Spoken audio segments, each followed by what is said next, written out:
સ્વામિનારાયણ ભગવાનની જય. અક્ષર પુરુષોત્તમ મહારાજની જય. ગુણાતીતાનંદ સ્વામી મહારાજની જય. પ્રમુખ સ્વામી મહારાજની જય. મહંત સ્વામી મહારાજની જય.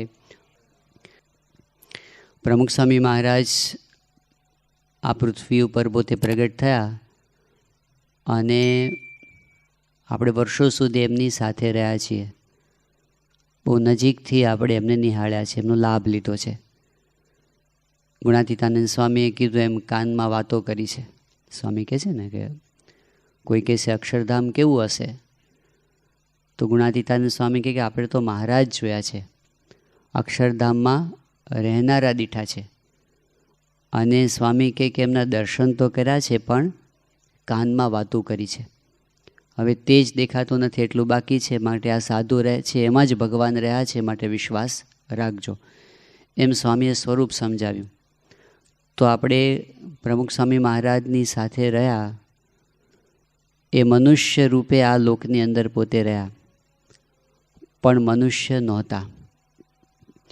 એ આ લોકના પુરુષ જ નહોતા. જેમ સ્વામીશ્રી હંમેશા પોતાની મોટપને છુપાવવા પર ધ્યાન રાખતા.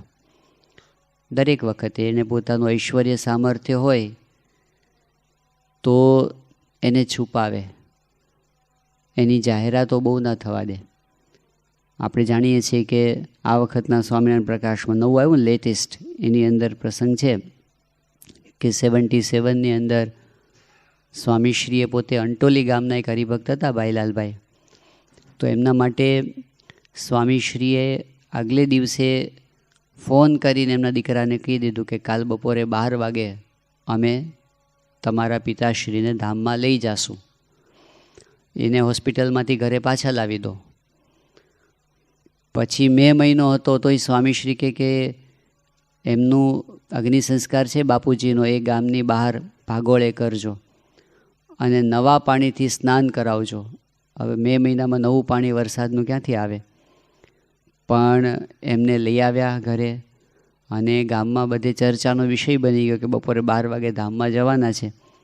એટલે બધા વિચાર કરતા હતા ખરેખર આવું બને, અને ખરેખર 12ના ટકોરા વાગ્યા અને ધામમાં જતા રહ્યા. અને નવો વરસાદ પડ્યો એ જ વખતે, અને 3-4 ડોલ પાણી ભરાય એટલો વરસાદ થયો અને પછી વરસાદ બંધ થઈ ગયો, એટલે નવા પાણીથી સ્નાન કરાવ્યું. એમનું ડેરી પણ ત્યાં ગામની બહાર કરી છે હરિભક્તરી. પણ કહેવાનો મતલબ શું કે અનંત ઐશ્વર્યના નિધિ હતા સ્વામી બાપા, પણ એમણે પોતાની મહત્તાને મોટપને ઢાંકી.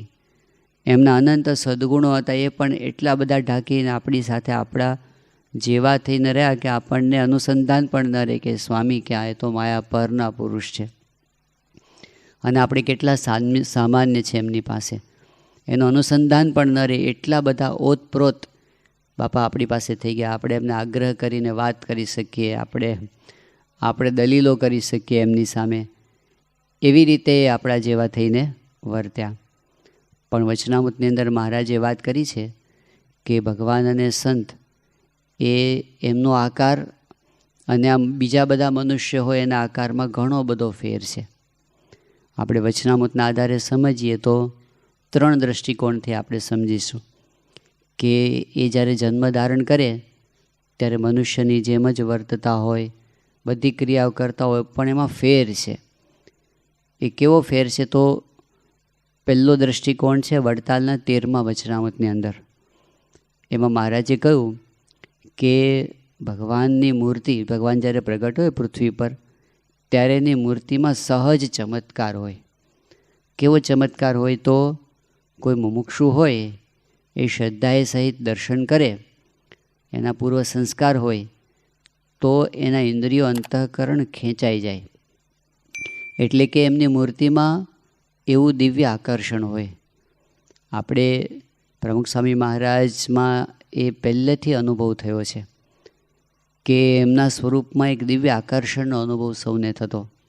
હકા બાપુ અમને ઘણી વખત વાત કરતા કે શાસ્ત્રીજી મહારાજના વખતની અંદર પણ જ્યારે સ્વામી તો પોતે નાના હતા એ વખતે ઉંમરમાં, પણ હકા બાપુ કે મારા માતુશ્રી મને કાયમ કહેતા કે આ નારાયણ સ્વામી છે એને તમે મિત્ર માનો છો, પણ એ બહુ મોટા છે. એ વખતે આ કારખાનાનું કામ ચાલતું હોય અને સ્વામી માથે પેલો રૂમાલ રાખતા, આપણે પાઘનું કહીએ ને એવી રીતે ટોપી જેવું રૂમાલ રાખે, એટલે એને જોઈ અને એના માતુશ્રી એવું કહેતા કે આ તો ગોપાળાનંદ સ્વામી જેવા સમર્થ છે, તમને ભવિષ્યમાં સમજાશે. આવા ધક્કા બાપુ પાસેથી ઘણી વખત આપણે સાંભળેલી છે. અને એ વખતે ભાવનગરના કુબેરભાઈ હતા, બહુ જૂના હરિભક્ત કહેવાય, એકદમ જૂના સંપ્રદાયમાંથી આવ્યા હતા, પણ આગેવાન હરિભક્ત અને બહુ બુદ્ધિશાળી કહેવાય. એ કુબેરભાઈ ડોસા એવું કહેતા શાસ્ત્રીજી મહારાજના વખતમાં કે આ જે નારાયણ સ્વામી છે ને એ મુક્તાનંદ સ્વામી જેવા સંત છે, આખા સત્સંગનું ધ્યાન રાખે છે. એ વખતે આખા સત્સંગની અંદર નાની ઉંમરમાંથી જ પ્રમુખ સ્વામી મહારાજ પ્રમુખ બન્યા 1950ની સાલમાં, પણ 1946-47ના પ્રકાશ આપણે જોઈએ જૂના, તો એ વખતના પ્રકાશની અંદર એક કોલમ આવતી હતી, સદગુરુની સુખાકારીના સમાચાર. એટલે એ વખતે જે મોટા મોટા સદગુરુ હતા એમાં કોણ, શાસ્ત્રીજી મહારાજ તો પોતે ગુરુપદે હતા, પણ યોગીજી મહારાજ એ સદગુરુ કે નિર્ગુણદાસ સ્વામી. હવે એમના સમાચાર આવે કે આ વખતે નિર્ગુણદાસ સ્વામી આણંદ ગયા હતા અને પછી ત્યાંથી અટલાદરા ગયા અને ત્યાંથી આમ એનું વિચરણ આવે. એ સદગુરુની સુખાકારીના સમાચારની અંદર એ વખતે નારાયણ સ્વરૂપદાસજીના પણ સમાચાર આવતા હતા. એ વખતે પણ હજી તો પોતે કંઈ સંસ્થાના પ્રમુખ પદે નહોતા, પણ શાસ્ત્રીજી મહારાજે પત્રની અંદર લખેલું છે, એ વખતે પ્રમુખ સ્વામી મહારાજની ઉંમર 25 વર્ષની છે, તો એ પત્રની અંદર લખે છે પ્રમુખ શાસ્ત્રીજી મહારાજ કે અત્યારે નાની ઉંમરમાં તમને મોટા સદગુરુની સ્થિતિ પ્રાપ્ત થઈ છે. અને એની અંદર સ્વામી લખે છે શાસ્ત્રીજી મહારાજ કે અત્યારે તો આખોય સત્સંગ આપની સામું જોઈ રહ્યો છે. હવે આમ જો તો આખો સત્સંગ શાસ્ત્રીજી મહારાજ સામે જોતો હોય ને, પણ શાસ્ત્રીજી મહારાજે એ વખતે નોંધ કરેલી છે કે અત્યારે તો આખોય સત્સંગ આપની સામું જોઈ રહ્યો છે. તો બહુ શરૂઆતથી એકદમ નાની ઉંમરથી જ એમનું વ્યક્તિત્વ એવું ભગવાન અંદર રહ્યા હોય એટલે બધાને એમાં હેત થાય, બધાને એમાં ભાવ થાય. અને પછી એ થ્રુઆઉટ આપણને દેખાય છે કે પ્રમુખ સ્વામી મહારાજ એ નાના નાના બાળકોથી માંડી અને છેક બિલ ક્લિન્ટન સુધી બધાને બાપા પાસે આવે અને બેસી રહેવાનું મન થાય. બિલ ક્લિન્ટન આવ્યા હતા તો ખાલી 10-15 મિનિટ માટે, પણ એ 1-1.5 કલાક જેટલું રોકાયા ગાંધીનગર અક્ષરધામમાં, અને એને ખસવાનું મન નહોતું થતું પ્રમુખ સ્વામી મહારાજ પાસેથી. ડૉક્ટર અબ્દુલ કલામ પહેલી વખત પ્રમુખ સ્વામી મહારાજ પાસે આવ્યા, 20 મિનિટનો સમય લઈને આવ્યા હતા દિલ્હીમાં, 2 કલાક રોકાયા. તો સ્વામી બાપાનું ચુંબકીય વ્યક્તિત્વ નાના મોટા બધાને, અને આપણે તો બાપાને છેલ્લી ઉંમરમાં પણ જોયા કે જ્યારે એમની ઉંમર મોટી હતી પછી તો સ્વામી વ્યક્તિગત રીતે કંઈ મુલાકાત કે કોઈની સાથે વાતો એ તો કંઈ શક્ય હતું નહીં. સ્વામી સામે દ્રષ્ટિ કરે બધાની સામે એવું નહોતું એ વખતે તો, છતાં પણ એમના દર્શન માટે આખી દુનિયામાંથી બધા દોડી દોડીને આવતા. કેટલા બધા હરિભક્તો તો એવા હતા કે દર અઠવાડિયે આવે, તે દૂર રહેતા હોય. આગળની લાઈન ભરી દેજો એટલે પાછળ બધા બેસી શકે. તો દર અઠવાડિયે આવતા. આપણે ધોળકિયા સાહેબને દર રવિવારે આવી જ જાય. અને એવા કેટલા બધા હરિભક્તો હતા દર અઠવાડિયે આવતા. કેટલાક હરિભક્તો એવા હતા કે એ પરદેશ રહેતા હોય તો પણ દર મહિને એકવાર આવી જ જાય ગમે તેમ કરીને. આમ પૂનમિયા હરિભક્તો દેશના તો આવે બધા, પણ દૂર દૂરથી અમેરિકાથી દર મહિને આવતા હોય કે આફ્રિકાથી દર મહિને આવતા હોય એવા પણ હરિભક્તો હતા. તો એમનું આકર્ષણ એવું હતું. એમના દર્શન માટે કલાકો સુધી બધા બેસી રહે. સ્વામીશ્રીની ઉંમર છેલ્લે તો એવી હતી ને કે કંઈ સમયનું નક્કી ના રહે, તો ગમે ત્યારે દર્શન થાય. તો લોકો 4-4, 5-5 કલાક, 6-6 કલાક, ઘણી વખત તડકામાં બેસવાનું હોય. બાપા જ્યારે પેસમેકર મુકાવાનું હતું ત્યારે અમદાવાદમાં જવાના હતા, તો જાહેરાત તો એવી હતી કે સ્વામી મંદિરે પધારવાના નહોતા, હોસ્પિટલ સીધા જવાના હતા. તો હોસ્પિટલના પ્રાંગણની અંદર કેટલા બધા હરિભક્તો આખો દિવસ, એ વખતે તો 15મી મેનો દિવસ હતો એટલે કેટલી ગરમી હોય, એમાં બધા બેસી રહ્યા હતા. હવે ઝાંખી જ થવાની હતી ખાલી એક બાપાની. પ્રમુખ સ્વામી મહારાજ 2014માં જ્યારે રોબિન્સવિલ ગયા આમ તો શક્ય નહોતું એ સ્વામીની તબિયતની હિસાબે, પણ એ વખતે એમને એવું પોતાનું ઐશ્વર્ય વાપર્યું. આમ જુઓ તો સ્વામીને મંદિરેથી આપણે સ્મૃતિ મંદિરે લઈ જવામાં વિચાર કરવો પડે એવી સ્વામીશ્રીનું નાજુક સ્વાસ્થ્ય, અને છેક અમેરિકા લઈ જવાના થયા અને સ્વામી કે જવું છે, અને બાપા ત્યાં પહોંચ્યા. રાતના 1:30 વાગે રોબિન્સવિલ સ્વામીશ્રી પહોંચ્યા, અને એ વખતે આખું પ્રાંગણ ચિક્કાર, હજારો માણસો રાતના 1:30 વાગે બાપાની પ્રતીક્ષા એ વખતે કરતા હતા. અને કેટલો બધો બધાને ઉત્સાહ હતો, નાના નાના બાળકોથી માંડીને સૌને. એટલે જે મહારાજે વચનામૃતમાં કીધું છે કે એક તો ભગવાનની મૂર્તિમાં જ્યારે મનુષ્ય જેવા જ દેખાતા હોય, પણ એમાં કોઈ અલૌકિક આકર્ષણ હોય, એ આપણે સ્વામી બાપામાં અનુભવ કર્યો.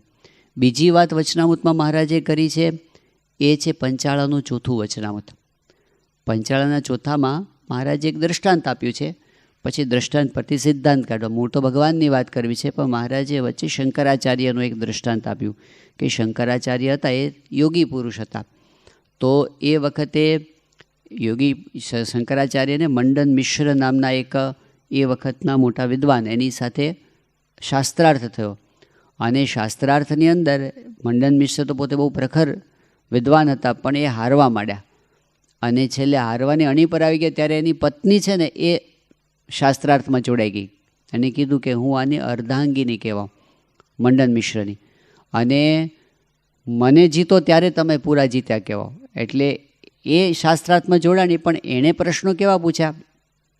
બધા ગૃહસ્થાશ્રમના પ્રશ્નો પૂછાય. જે એને લગ્ન કર્યા હોય કે ગૃહસ્થાશ્રમી હોય એને જ એનો જવાબ આવડ્યા. તો બાલ બ્રહ્મચારી હતા શંકરાચાર્ય, એટલે એના જવાબ એને આવડ્યા નહીં શંકરાચાર્યને.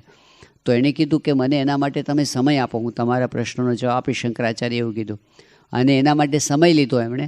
પછી એમણે શું કર્યું કે પોતે ગયા, તે એક ગુફા હતી, એમાં પોતાના શિષ્યોને કીધું મારા શરીરને તમે સાચવી રાખજો. એણે પોતાના યોગ બળથી શરીરનો ત્યાગ કર્યો, અને એ વખતે એક રાજા હતો, એનું મૃત્યુ થયું હતું, અને એનો અગ્નિ સંસ્કાર કરવાની તૈયારી ચાલતી હતી. શંકરાચાર્ય એ રાજાના શરીરમાં પ્રવેશ કર્યો, એટલે રાજા પાછો જીવતો થઈ ગયો, અને બધાને એમ થયું કે રાજા પાછો આવ્યો. હકીકતમાં શંકરાચાર્યએ પ્રવેશ કર્યો તેના શરીરની અંદર.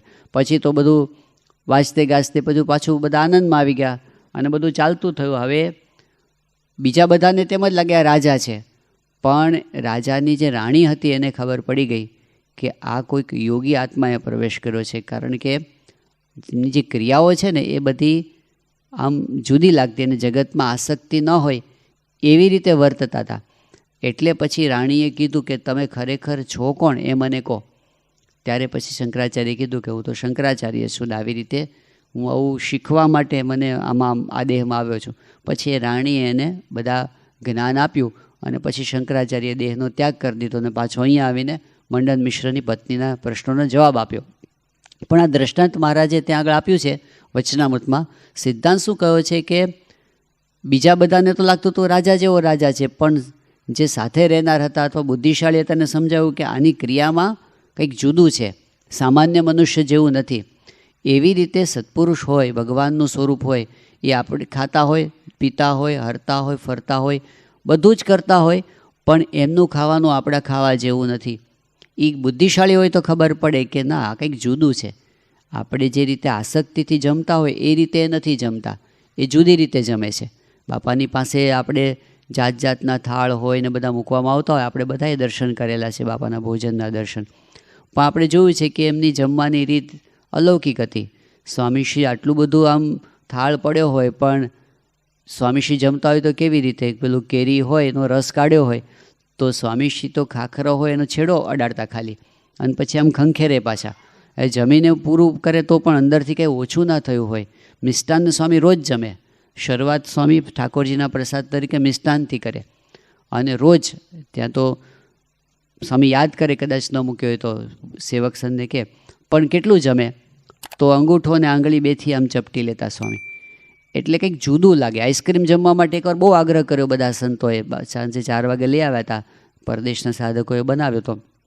સ્વામીશ્રી પોતે બહુ અમે રુચિ ન બતાવતા, પણ પછી બહુ આગ્રહ કર્યો એટલે સ્વામીશ્રીએ એક ચમચીનો આમ છેડો અડાડ્યો, અને પછી મોઢામાં મૂકીને પાછો એમાંય અડધો બાકી હતો. પછી ફરી વખત આગ્રહ કર્યો તો સ્વામી ઊંધી ચમચી આમ લીધી. ઊંધી ચમચીમાં શું આવે? એટલે એમની રીત ખરેખર અલૌકિક હતી. આવું વિશ્વમાં ક્યાંય જોવા મળે નહીં. તો સ્વામીશ્રી ખાતા પીતા હરતા ફરતા એમની દરેક ક્રિયામાં એમણે આટલી બધી પ્રવૃત્તિ કરી.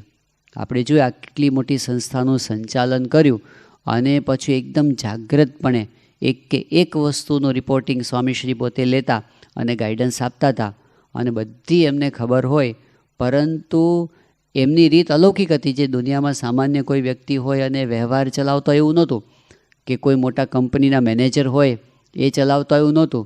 ક્યાં ફેર પડે? તો એમને આટલી બધી પ્રવૃત્તિ કરવા છતાં પણ એનો ભાર જ ના હોય જરાય.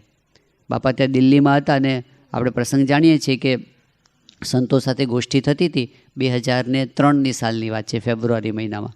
તો એમાં મિટિંગ પૂરી થઈ ગઈ ને પછી વાત ચાલતી હતી. એમાં એક સંતે કીધું કે સ્વામી, હું કાલ રાત્રે આવતો હતો, રાતના 12-1 વાગે સાઇટ ઉપરથી, અને અક્ષરધામનું એ વખતે ધમધમાટ કામ ચાલતું હતું 2003માં. તો એ કહે કે સ્વામી, જે આ 1000 ટન પથ્થરો જે પડ્યા હતા આ સાઇટ ઉપર, તો મને થયું કે આ કેટલું તોતિંગ કામ છે. અને એવું લાગ્યું કે આ એટલું મોટું કામ છે કે કદાચ કોકને એમને ભેટ આપી દેવામાં આવે ને કે આ કામ તમે તમારું જાઓ, આખું અક્ષરધામ બનાવો તમે, તો એને એટેક આવી જાય. એટલું બધું મોટું કામ દેખાય છે. તો સ્વામી એ વખતે શું બોલ્યા કે શાસ્ત્રીજી મહારાજ અને યોગી બાપાની કૃપાથી મારી છાતી ઉપર એક કાંકરીનો પણ ભાર નથી.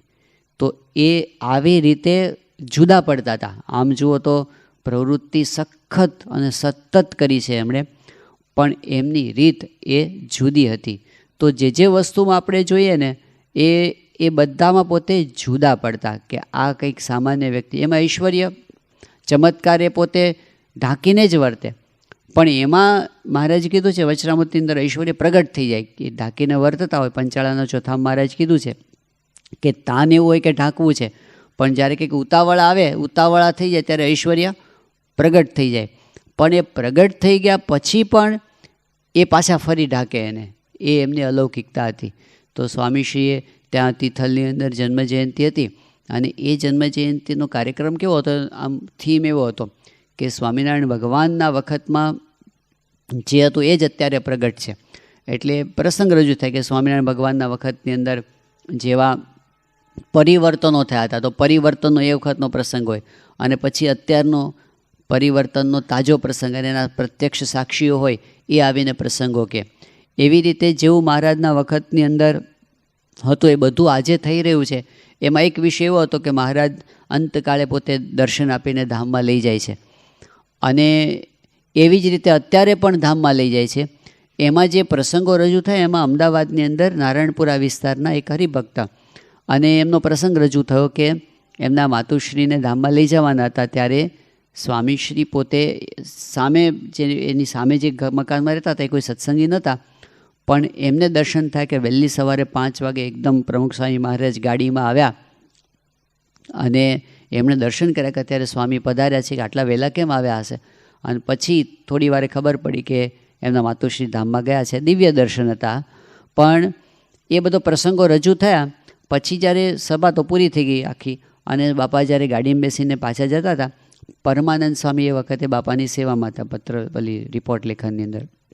એટલે એમણે સ્વામીશ્રીને વાત કરી કે સ્વામી પેલા હરિભક્તનું નામ રજૂ થયું, તો આપ એમને ઓળખો છો ને? એટલે સ્વામી ના પાડી. તો પછી એ પરિચય આપવા માંડ્યા સ્વામીને, એ હરિભક્ત કોણ છે એનો પરિચય આપવા માંડ્યા. એટલે ઇન્દ્રવદનભાઈ ગાડી ચલાવતા હતા, એમણે ગમ્મત કરી.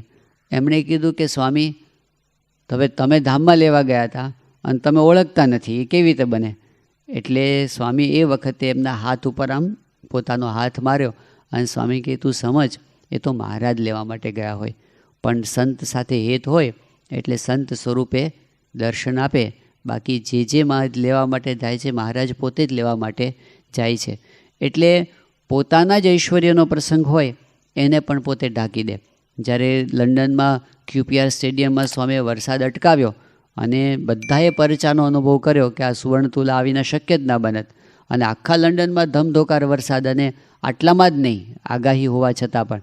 એટલે પછી જ્યારે બાપા પરદેશથી પાછા આવ્યા અને મુંબઈમાં એક સંતે રિપોર્ટ આપ્યો સભાની અંદર, સ્વાગત સભામાં, અને આ બધી વાત કરી ઐશ્વર્યની, તો સ્વામીએ તરત વાત વાળી લીધી. આ પોતાના સ્વામી કહે કે તમે પરચાની વાત કરો છો, પણ બીજા પરચાની વાત તો કરી નહીં કે ભારતની અંદર વરસાદ નહોતો ને આપણે આટલી બધી પ્રાર્થના કરી તોય વરસાદ ન પડ્યો, એ પરચાની વાત તો કરતા નથી. એમ કરીને સ્વામી વાત આખી ઊંધી કરી નાખી. પછી બાપાએ કીધું કે આપણાથી શું થાય, આપણે તો પ્રાર્થના કરીએ, મહારાજ બધું કરે છે. એટલે હંમેશા પોતાની દિવ્યતાને, પોતાના પરચાને, પોતાના ઐશ્વર્યને ઢાંકે. એટલે આપણને લાગે કે સામાન્ય વ્યક્તિ કરતાં એમની રીત જુદી હતી. આપણે કંઈક કર્યું હોય તો આપણને કોઈક જાણે એવી ઈચ્છા રહે, અને એમણે કર્યું હોય તો પણ એને ઢાંકીને વર્તે, એટલે એ જુદા હતા. તો પંચાળાના ચોથામાં મહારાજે કીધું કે જેમ જેમ આપણે એમની ક્રિયાઓનો અભ્યાસ કરીએ ને તો એમની બધી જ ક્રિયા, એમનું ચાલવાનું જુદું, એમનું બોલવાનું જુદું. રઘુરાયે અનુભવ કર્યો કે આટલો મોટો જન્મજયંતિ મહોત્સવ હતો 1990ની અંદર, અને એ તો મોટા ફોટોગ્રાફર આખી દુનિયામાં ફરેલા. પણ એણે કીધું કે બાપા જે રીતે હજારો લોકો સામે બેઠા હોય અને સ્વામીશ્રી આશીર્વાદ આપતા હોય, અને એમાં જે સાહજિકતા હોય, કોઈના પર પ્રભાવ પાડવાની સહેજે ભાવના ન હોય, આવા વક્તા કે આવા ધર્મગુરુ મેં પહેલાં ક્યારેય જોયા નથી. એટલે એમની ક્રિયા બધી જ જુદી પડતી હતી. એ જેમ જેમ આપણને ભગવાન બુદ્ધિમાં પ્રકાશ કરે તેમ તેમ આપણને સમજાય. તો બીજી વાત આ છે. પહેલી વાત કઈ હતી? જુદા પડે છે, એમનો પ્રભાવ, એમનું આકર્ષણ. વડતાલનું 13મું વચનામૃત. બીજું કયું છે? પંચાળાનું ચોથું, કે એમની બધી ક્રિયાઓ જો ઝીણવટથી તપાસશે તો ખબર પડે કે જુદી છે. અને ત્રીજી વિશેષતા એ મધ્યના 49મા વચનામૃતમાં છે. મધ્યના 49મા વચનામૃતનું શીર્ષક જ એવું છે કે ભગવાન અને બીજા માયિક આકારમાં ઘણો ફેર છે તેનું. તો એમાં મહારાજ કીધું ફેર શું છે? તો મહારાજે કીધું કે માયિક આકાર હોય એનું જે ચિંતવન કરે તો એ પોતે નરક 84માં જાય, અને ભગવાનના સ્વરૂપનું ચિંતવન જેમ જેમ થાય તો એનો મોક્ષ થાય છે, આપણી મુક્તિ થાય, આપણે બંધનમાંથી છૂટતા જઈએ. બંધનમાંથી છોડાવવું એ એમની અલૌકિકતા. આપણે એ પણ બાપાના સાનિધ્યની અંદર બહુ અનુભવ કર્યો કે એમના સાનિધ્યમાં બંધનો છૂટી જાય. વ્યસનના બંધન, અઠંગ વ્યસની હોય, કોઈ રીતે છૂટે એવું ના હોય, અને એ છૂટી જાય. અમે સારંગપુરની અંદર મેનેજમેન્ટનો અભ્યાસ કરતા હતા. હું તમને વાત કરું છું 1995-96ની સાલની વાત છે. હવે એ વખતે આયોજન એવું થયું હતું કે મેનેજમેન્ટના પ્રોફેસરો આવી અને સંતોને ભણાવતા બહારથી. શનિ રવિ આવે, એ લોકો વીકડેઝમાં તો પોતે ના આવી શકે, પણ વીકેન્ડની અંદર આવે, અને શનિ રવિ ક્લાસીસ લેતા હતા. આપણે અમદાવાદના આપણે સનિષ્ઠ સત્સંગી પ્રોફેસર છે એસી બ્રહ્મભટ્ટ, એ પોતે જુદા જુદા પ્રોફેસરોને લઈ આવતા હતા, જુદા જુદા વિષયો ઉપર ટ્રેનિંગ આપતા હતા સંતોને મેનેજમેન્ટની. તો એમાં એક પ્રોફેસર હસમુખભાઈ રાવલ કરીને આવ્યા હતા, અને બહુ બુદ્ધિશાળી હતા. 30 વર્ષથી પોતે મોટિવેશન ઉપર કામ કરતા હતા. મોટી મોટી કંપનીઓના બધા મેનેજરો હોય એને પોતે મોટિવેશન ઉપર પોતે વાત કરતા અને એની ટ્રેનિંગ આપતા હતા. તો એમણે સંતોને બધું સરસ રીતે ભણાવ્યું બધું. પણ પછી એમણે એક વાત કરી કે હું તમને મોટિવેશનની વાત કરું છું, પણ સ્પિરિચ્યુઅલ મોટિવેશનની વાત જ આખી જુદી છે. એમ કરીને એણે પોતાની વાત કરી કે હું 9મા ધોરણમાં ભણતો હતો ને ત્યારથી મને સિગારેટનું વ્યસન પડ્યું હતું, અને એટલું મને સખત વ્યસન હતું કે મારી પત્નીએ મને લગભગ 100 વખત છોડાવ્યું હશે વ્યસન, અને મેં મારા એકના એક દીકરાના માથા ઉપર હાથ મૂકીને વ્યસન છોડ્યું હતું. પણ હું 5 દિવસ, અઠવાડિયું, 15 દિવસ ચાલે અને ફરી પાછું મારું વ્યસન ચાલુ થઈ જાય. એટલે હું મારી જાતને મોટિવેટ નહોતો કરી શકતો વ્યસન મુક્તિની બાબતની અંદર. પણ એણે કીધું કે ગયા વર્ષે પ્રમુખ સ્વામી મહારાજ ત્યાં અમદાવાદ આવ્યા હતા, અને એસી બ્રહ્મભટ્ટ મને પ્રમુખ સ્વામી મહારાજ પાસે લઈ ગયા, અને એ વખતે એક જ મુલાકાત હતી. અમારી વચ્ચે તો ખાલી ઓળખાણનો જ વાર્તાલાપ થયો, અને વ્યસન સંબંધી તો કોઈ વાત જ નથી થઈ. પણ પ્રમુખ સ્વામી મહારાજે મારી આંખોમાં જોયું અને મેં એમની આંખોમાં જોયું, અને મને એવી અદ્ભુત પ્રેરણા અંદરથી થઈ, અને મને થયું મારે છોડી દેવું છે. એ ક્ષણથી છૂટી ગયું તો છૂટી ગયું, મને ફરી સંકલ્પ થયો નથી. એમણે કીધું કે આધ્યાત્મિક પુરુષ હોય એમાં એવી દિવ્ય શક્તિ હોય છે કે જે આપણને અંદરથી મોટિવેટ કરી શકે. આ વાત સમજાવવા માટે એમણે પોતાનું ઉદાહરણ એ આપ્યું.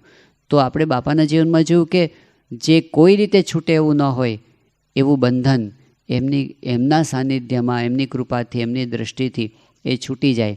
આ ખાલી વ્યસનની વાત નથી, પણ વિષયો છૂટી જાય, એમના સાનિધ્યની અંદર વિકારો છૂટી જાય, કેટલાયને અનુભવ થયા કે જે કોઈ રીતે સ્વભાવ ટળે એવા ન હોય અને બાપા પાસે પ્રાર્થના કરી હોય અને સ્વામીએ કૃપા દ્રષ્ટિથી એમના સ્વભાવો ટાળી નાખ્યા હોય. મુંબઈના આપણા એક હરિભક્ત હતા હીરાભાઈ પરીખ, બહુ પ્રેમી ભક્ત હતા અને બાપા એમનો લાભ પણ ખૂબ આપતા હતા. હવે એમના ધર્મપત્ની મોટી ઉંમર થઈ ગઈ હતી એમની, અને એમના ધર્મપત્ની ધામમાં ગયા, પણ પછી એમનાથી રહેવાતું નહોતું. એટલે બાપા પાસે વારંવાર પોતે વિનંતી કરે કે સ્વામી મારે ફરી લગ્ન કરવા છે. સ્વામી ના પાડે. સ્વામી કહે કે હવે આપણે લગ્ન કરાય નહીં, કારણ કે દીકરાઓ પરણી ગયા હતા, બધા મોટા થઈ ગયા હતા, હવે શું, હવે આપણે પાછી વૃત્તિ વાળવાની. પણ તો પણ એમનાથી રહેવાય જ નહીં. અને સ્વામી મને ઊંઘ નથી આવતી, અને બાપા પાસે વારંવાર કાકલુદી કર્યા કરે. તો છેલ્લે બાપાએ પછી એમને પોતાનું ગાતરિયું આપ્યું અને સ્વામી કે જાઓ આને છાતી ઉપર રાખજો, તમને સંકલ્પ થશે નહીં. અને એ દિવસથી એમના અંતરમાં શાંતિ થઈ ગઈ. એમના જગતના સંકલ્પો બધા વિરામ પામી ગયા. એટલે એ એવા પુરુષ કે એમના વસ્ત્રના સ્પર્શથી જગતના સંકલ્પો આપણા શમી જાય. કેટલું એમનું પવિત્ર, કેટલું દિવ્ય અંતઃકરણ, અને એ આપણને મુક્તિ કરાવી શકે પાછા. તો સ્વામી બાપા એવા પુરુષ મધ્ય 49 પ્રમાણે બંધન છોડાવે, અને સૌથી મોટું તો જન્મ મરણનું બંધન છોડાવે. અંતકાળે આપણને ધામમાં લઈ જવાના વચન એમણે કેટલી બધી વખત સારંગપુરની અંદર આપણે દર્શન કર્યા હશે. છેલ્લે બાપા 2016ની સાલમાં સારંગપુર મંદિરનો શતાબ્દી મહોત્સવના દિવસો ચાલતા હતા. આપણે બધાને યાદ છે કે છેલ્લો 10 દિવસનો ઉત્સવ આપણે કર્યો હતો. બાપાની ઉપસ્થિતિમાં છેલ્લામાં છેલ્લો કોઈ ઉત્સવ થયો હોય તો એ આ સારંગપુર મંદિરનો શતાબ્દી મહોત્સવ હતો. અને 10 દિવસના ઉત્સવ દરમિયાન બાપાએ ખૂબ લાભ આપ્યો હતો. પણ એમાં 8મી તારીખે સ્વામીશ્રી પોતે દર્શન આપવા માટે આવ્યા હતા, અને ત્યારે નારાયણ મુનિ સ્વામીએ જાહેરાત કરી, કંઈક પ્રાસંગિક જાહેરાત હતી કે આપણને અનેક વખત બાપાએ આ સ્થાનેથી એવા આશીર્વાદ આપ્યા છે કે અક્ષરધામમાં લઈ જાશું. અને સ્વામી એકદમ હાથ ઊંચો કરીને અભય હસ્ત સ્વામી હરિભક્તો ઉપર કર્યો, અને બધા બહુ આનંદમાં આવી ગયા. પછી તો નારાયણચરણ સ્વામી બધા હરિભક્તો ઉપર દ્રષ્ટિ કરાવી, સ્વામીની વ્હીલચેર ફરી બાપાએ બધા ઉપર આમ જાણે પોતે એ વરદાનને અનુમતિ આપતા હોય ને કે તમને બધાને અંતકાળે ધામમાં લઈ જાશું. અને એ વખતે આમ વ્હીલચેર ફેરવી પછી સ્વામીએ ઠાકોરજી પાસે આમ ઈશારો કર્યો અને નજીક લેવડાવ્યું, અને સ્વામીએ ઠાકોરજીના ચરણનો સ્પર્શ કરીને પોતાની આંખે અડાડ્યો. એ દ્રશ્ય ઘણા બધાને યાદ હશે. તો એમણે છેલ્લે સુધી આપણને એ વચનમાં બાબતમાં નિર્ભય કરી દીધા. પછી તો આપણે જાણીએ છીએ કે સ્વામી એ ઉત્સવ પૂરો થયો પછી તો સ્વામી બીમારી ગ્રહણ કરી દીધી, અને પછી તો સ્વામી 2-3 મહિના પછી બાપાએ આ દેહ છોડી દીધો. પણ એમણે આપણને આ લોક અને પરલોકમાં હંમેશને માટે નિર્ભય કરી દીધા કે સંસારનું બંધન, આ જગતનું બંધન, માયાનું બંધન, જન્મ મરણનું બંધન કોઈ રીતે છૂટે એવું નથી. ગમે તેટલી સાધના કરીએ ને તો પણ એ છૂટે તેવું નથી. જેતલપુરના પહેલા વચનમાં મહારાજે કીધું સાધન માત્ર માયામાં લીન થઈ જાય છે. ત્યાં તો સામ્યાવસ્થારૂપ મહામાયા એને ઓળંગવા તો કોઈ સમર્થ નથી, એ એમના આશ્રયથી થાય. તો બાપાએ આપણને કેટલા નિશ્ચિંત કરી દીધા કે એમણે આપણને વરદાન આપી દીધું કે આપણે અક્ષરધામમાં જ જવાના છીએ, ત્યાં જ બેઠા છીએ, અને હું છેલ્લે તમને લેવા માટે આવીશ. એટલે આ બધું જોતાં આપણને ખબર પડે છે કે મનુષ્ય રૂપે આપણી વચ્ચે રહ્યા, પણ એ મનુષ્ય હતા જ નહીં, એ દિવ્ય હતા. અને એમણે આપણને મહાન સ્વામી મહારાજ આપ્યા, અને સ્વામીએ આપણને કીધું I will always be with you, હું તમારી સાથે હંમેશા રહીશ. તો એ અનુભવ આપણને થાય છે. છેલ્લે એક પ્રસંગને યાદ કરી લઈએ કે લગભગ 2006ની સાલમાં પ્રમુખ સ્વામી મહારાજ ત્યાં મુંબઈમાં હતા, અને એ વખતે ત્યાં લંડનનો એક યુવક છે નીરજ તન્ના, એ બાપાનો લાભ લેવા માટે આવ્યો હતો. એ ફોટોગ્રાફી સરસ કરે છે, આઉટડોર ફોટોગ્રાફીનું જ એનું કામ છે. એટલે એ ત્યાં બાપાનો લાભ લેવા માટે આવ્યો હતો. પછી એ પ્રસંગે સ્વામી સાથે કંઈ વાર્તાલાપ થયો હતો એને, એમાં એણે બાપાને કીધું કે સ્વામી ઘણી વખત અંતરમાં બહુ બીક લાગે છે કે આપની ઉંમર થતી જાય છે અને આપ નહીં હો તો અમારું શું થશે. ત્યારે સ્વામીએ એમને સિદ્ધાંતની વાત સમજાવી. બાપા કે મહારાજ તો હંમેશા પ્રગટ છે અને એ કંઈ જતા નથી સત્સંગની અંદરથી, એટલે સ્વામી કે એવી ચિંતા કરવી નહીં. તો એમણે કીધું કે બાપા પણ આપની સાથે હેત થયું હોય એટલે એમ થાય ને કે પછી બરાબર છે, મહારાજ પ્રગટ છે, પણ તમારી સાથે જે હેત થયું છે એ તો જુદું જ છે.